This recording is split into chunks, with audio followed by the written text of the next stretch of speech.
Assalamualaikum warahmatullahi wabarakatuh. Perkenalkan, nama saya Vera Masitoh Nur Azizah, NIM 72, sebagai pemateri pertama yang akan menjelaskan mengenai pengertian pasar monopolistik serta karakteristik dari pasar monopolistik. Baik, yang pertama saya akan menjelaskan mengenai pengertian dari pasar monopolistik. Jadi, pasar persaingan monopolistik ini termasuk dalam pasar persaingan tidak sempurna. Pasar monopolistik ini merupakan jenis pasar yang memiliki banyak produsen yang menghasilkan barang yang memiliki perbedaan karakteristik. Pada pasar ini, produsen menghasilkan satu jenis barang dengan berbagai ciri produk yang berbeda, baik dari segi kualitas, bentuk, ukuran, desain maupun kemasan dari semua sisi produk. Pasar monopolistik ini merupakan pasar homogen, yang berarti pasar di mana produsen dan konsumen hanya saling memenuhi kebutuhan barang yang sama atau sejenis. Tetapi setiap produsen tersebut mempunyai ciri khas produk masing-masing dan adanya perbedaan produk dari tiap produsen satu dengan produsen lainnya. Dalam pasar monopolistik ini, tingkat persaingan bisa dibilang tinggi karena setiap produsen mempunyai produk yang sama, tetapi masih mempunyai perbedaan. Dan biasanya produk dalam pasar monopolistik ini berupa barang primer atau barang kebutuhan sehari-hari seperti pakaian, sabun, sampo, pasta gigi, kosmetik, obat-obatan, dan bahan makanan lainnya. Pasar persaingan monopolistik ini hampir sama dengan pasar persaingan sempurna. Namun perbedaannya, dalam pasar persaingan sempurna hanya terdapat produk yang homogen atau produknya itu sama. Sedangkan pada pasar persaingan monopolistik terdapat diferensiasi produk atau produknya itu berbeda corak.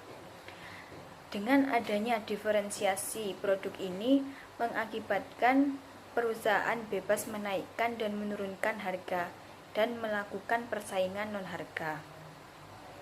Bentuk pasar monopolistik ini muncul karena adanya ketidakpuasan terhadap model pasar persaingan sempurna yang dianggap kurang realistik, misalnya mengenai barang yang homogen.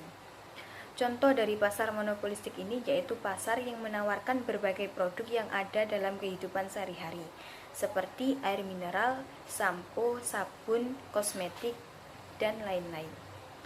Penerapan pasar monopolistik ini yaitu misalnya pada pasar air mineral. Ada begitu banyak produsen yang memproduksi air mineral seperti Le Mineral, Aqua, Ades, Prima, Nestle, atau Fit. Masing-masing perusahaan atau produsen tersebut memiliki ciri khas tersendiri atau mempunyai perbedaan corak produk, baik dari segi kemasan, kualitas, ukuran, atau rasanya. Pada akhirnya, konsumen juga bebas memilih produk manakah yang paling disenangi atau diminati. Yang kedua yaitu saya akan menjelaskan mengenai karakteristik dari pasar monopolistik. Adapun karakteristik atau ciri-ciri yang dimiliki oleh pasar monopolistik yaitu yang pertama, terdapat banyak produsen atau penjual. Jadi, dalam pasar monopolistik ini memiliki banyak produsen atau penjual, namun tidak sebanyak produsen pada pasar persaingan sempurna. Dan tidak ada satupun produsen yang mempunyai skala produksi yang lebih besar dari produsen lainnya. Artinya, perusahaan dalam pasar monopolistik ini mempunyai ukuran yang relatif sama besarnya. Hal ini menyebabkan produksi suatu perusahaan hanya sedikit jika dibandingkan dengan keseluruhan produksi dalam keseluruhan pasar. Yang kedua yaitu adanya diferensiasi produk atau perbedaan corak barang. Pada pasar monopolistik ini, produk atau barang yang ditawarkan cenderung sama, namun masih memiliki perbedaan-perbedaan khusus dengan produk lainnya. Produksi dalam pasar persaingan monopolistik ini berbeda coraknya, dan secara fisik juga mudah dibedakan antara produksi suatu perusahaan dengan produksi perusahaan lainnya. Perbedaan tersebut bisa dilihat baik dari segi fisik barang, misalnya dari cara pengemasan, atau bisa juga dilihat dari jasa perusahaan setelah penjualan, misalnya pelayanan yang diberikan dan cara pembayarannya. Perbedaan sifat barang yang dihasilkan atau diproduksi oleh suatu perusahaan inilah yang akan menyebabkan adanya kekuasaan monopoli, meskipun kemungkinan monopoli tersebut kecil. Yang ketiga yaitu perusahaan mempunyai sedikit kekuasaan untuk mempengaruhi atau menentukan harga. Jadi kekuasaan untuk mempengaruhi harga oleh perusahaan monopolistik ini bersumber dari sifat barang yang dihasilkannya, yaitu barang yang bersifat berbeda corak. Perbedaan ini menyebabkan konsumen menjadi pemilih, yaitu konsumen akan lebih menyukai barang suatu perusahaan dan kurang menyukai barang yang dihasilkan oleh perusahaan lainnya. Maka, jika suatu perusahaan menaikkan harga barangnya, perusahaan tersebut masih bisa menarik minat konsumen, walaupun jumlah konsumennya sedikit, dan tidak sebanyak sebelum mengalami kenaikan harga. Sebaliknya, jika suatu perusahaan menurunkan harganya, maka perusahaan tersebut tidak mudah untuk menjual barang yang telah diproduksinya, karena masih banyak konsumen yang tetap membeli barang pada perusahaan lain meskipun harganya lebih mahal. Yang keempat yaitu produsen bisa keluar masuk pasar dengan mudah, atau peluang untuk masuk ke dalam industri relatif mudah. Jadi perusahaan atau produsen yang akan masuk dalam menjalankan usaha di dalam pasar persaingan monopolistik ini tidak akan banyak menemukan kesulitan atau hambatan. Tetapi untuk masuk ke dalam pasar ini juga tidak mudah seperti masuk dalam pasar persaingan sempurna. Hambatan yang akan dihadapi untuk masuk ke dalam pasar monopolistik ini seperti modal yang diperlukan relatif besar jika dibandingkan dengan mendirikan perusahaan dalam pasar persaingan sempurna. Modal tersebut digunakan untuk memproduksi barang-barang yang mempunyai keunggulan dan kualitas tersendiri jika dibandingkan dengan barang yang sudah ada sebelumnya.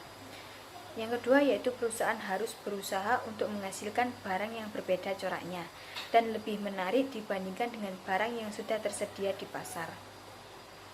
Selain itu, perusahaan juga harus mempromosikan dan meyakinkan konsumen untuk membeli barang tersebut agar bisa memperoleh pelanggan. Keluar masuknya produsen atau perusahaan ini dipengaruhi oleh laba ekonomis. Saat produsen hanya sedikit, maka laba ekonomisnya akan cukup tinggi dan besar. Namun jika produksinya itu banyak, maka laba ekonomis juga semakin kecil. Akibatnya, pasar menjadi tidak menarik dan produsen dapat meninggalkan pasar. Yang terakhir yaitu promosi penjualan harus aktif. Dalam pasar monopolistik ini, harga bukanlah pendongkrak jumlah konsumen, namun kemampuan perusahaanlah untuk menciptakan citra baik di mata konsumen yang mampu mendongkrak konsumen. Pada pasar ini, para produsen tidak melakukan persaingan harga atau non-price competition, namun persaingan dalam memperbaiki kualitas, mutu, dan desain barang. Melakukan promosi penjualan dengan kegiatan iklan yang terus-menerus dan memberikan tawaran penjualan yang menarik.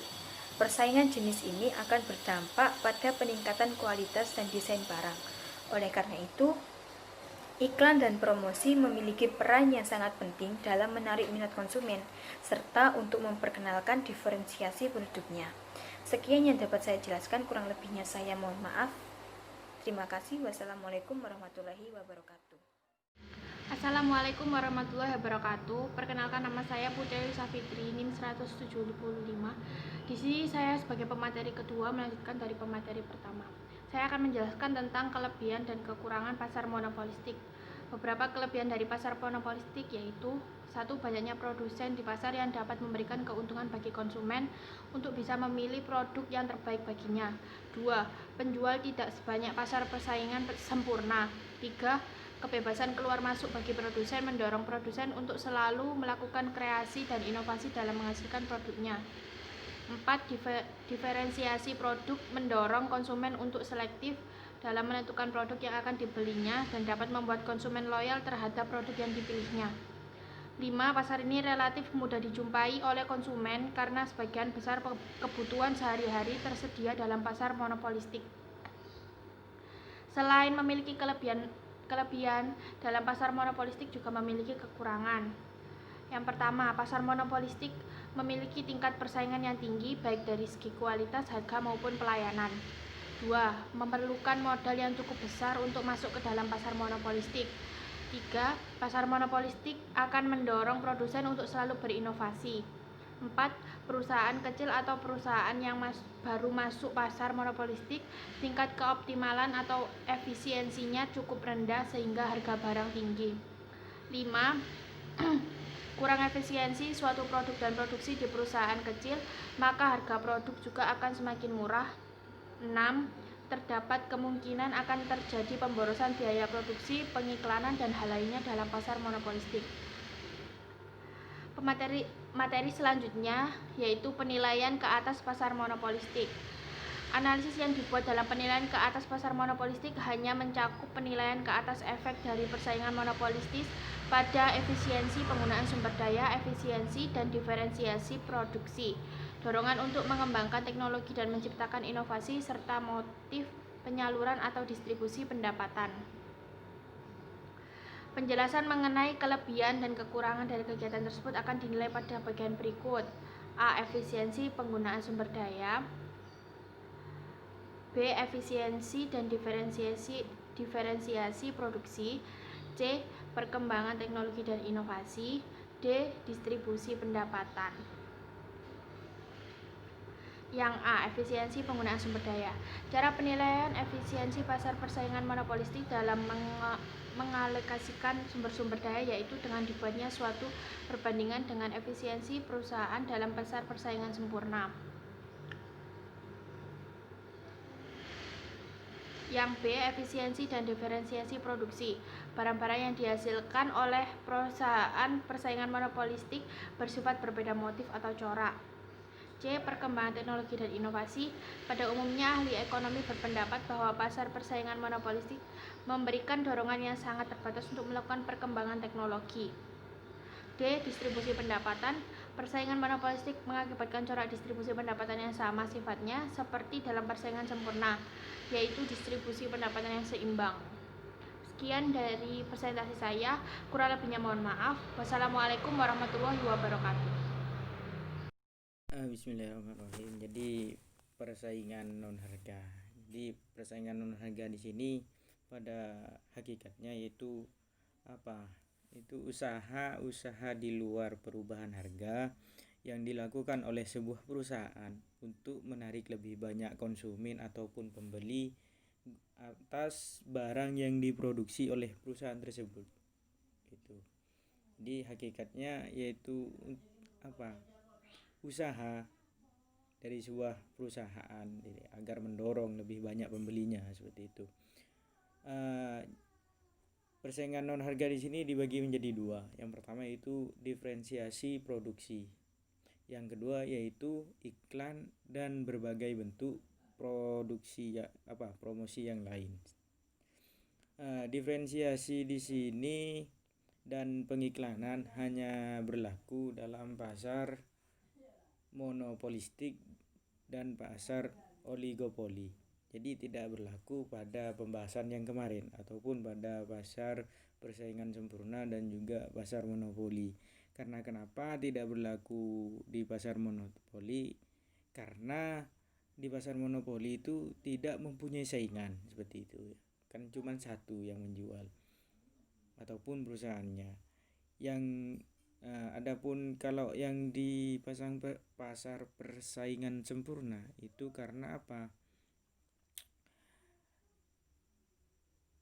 Karena pada pasar persaingan sempurna itu barang yang diproduksikan sebuah perusahaan tersebut adalah barang serupa ataupun identikal. Seperti itu. Kembali lagi kepada diferensiasi produksi. Kenapa diferensiasi di sini hanya berlaku di pasar monopolistik? Karena setiap pasar dalam persaingan monopolistik akan berusaha untuk memproduksi barang yang mempunyai sifat yang khusus dan yang dapat dengan jelas dibedakan dari produksi perusahaan-perusahaan lainnya. Maka di dalam pasar ini terdapat berbagai barang yang dihasilkan suatu industri yang mempunyai corak, mutu, desain serta mode dan merek yang berbeda-beda seperti itu. Jadi itu gunanya diferensiasi produksi. Yang kedua yaitu tentang promosi penjualan melalui iklan. Sini gunanya apa? Untuk memberikan informasi mengenai produk tersebut.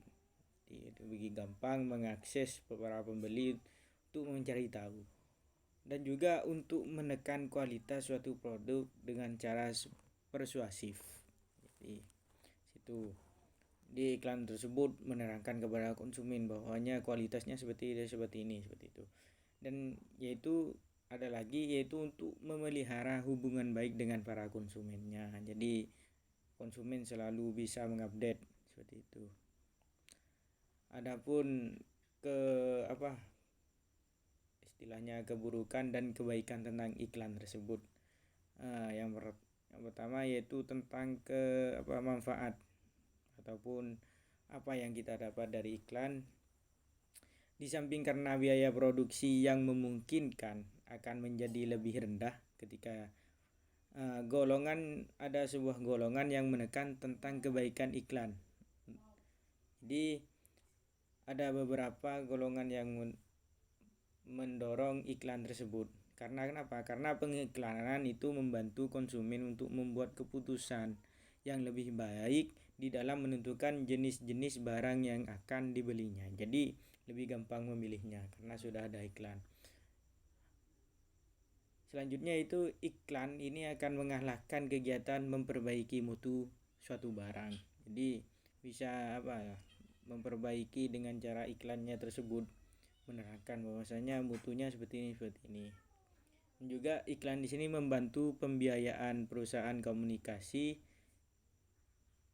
seperti radio, televisi, surat kabar dan lain-lainnya.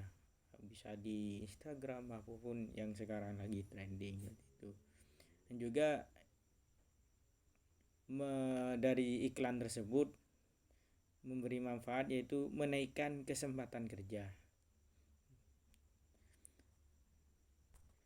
Adapun pandangan yang tentang iklan ini yang tidak setuju ataupun anggaplah keburukan dari iklan tersebut. Kenapa anggapan mereka? Yaitu yang pertama, promosi secara iklan itu adalah suatu penghamburan. Maksudnya apa? Menurut mereka itu hanya membuang-buang uang ataupun menambah biaya produksi.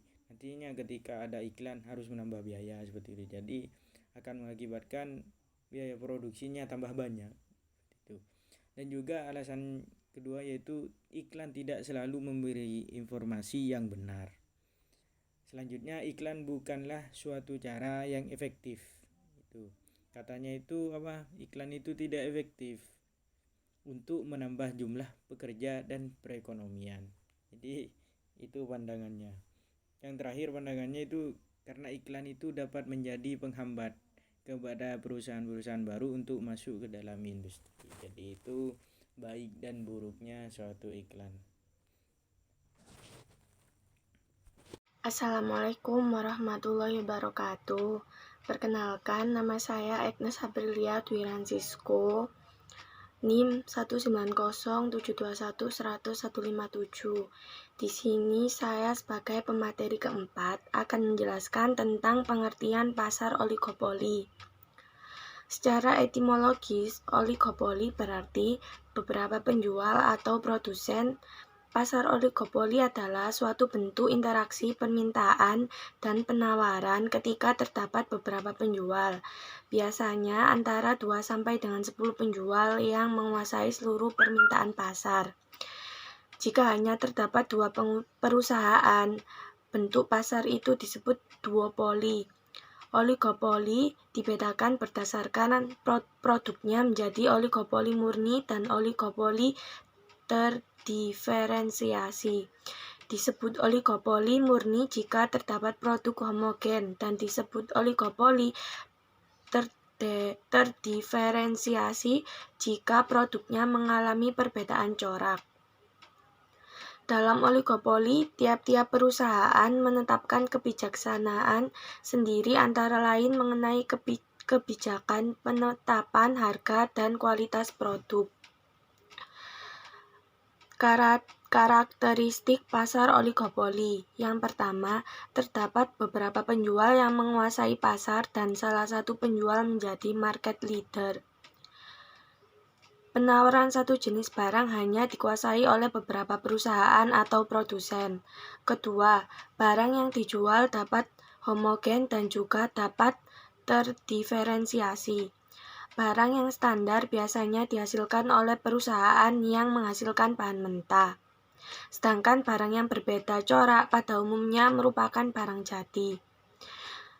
Ketiga, terdapat hambatan untuk keluar masuk pasar. Hambatan dalam pasar oligopoli tidak sekuat dalam pasar monopoli. Adapun hambatan-hambatan itu diantaranya adalah sebagai berikut. Skala ekonomis. Kedua, ongkos produksi yang berbeda.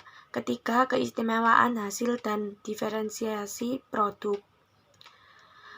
Yang keempat, perusahaan oligopoli biasanya menggunakan promosi melalui iklan. Iklan sangat dibutuhkan untuk oligopolis yang menghasilkan barang berbeda, corak dalam rangka mempertahankan pangsa pasar yang telah dikuasai dan merebut pangsa pasar baru (konsumen baru). Yang keenam, jumlah penjualnya sedikit (oligo). Pasar oligopoli memiliki jumlah penjual yang sedikit sehingga mereka bisa saling memantau setiap gerakan dari semua pesaingnya. Sekian dari saya. Wassalamualaikum warahmatullahi wabarakatuh.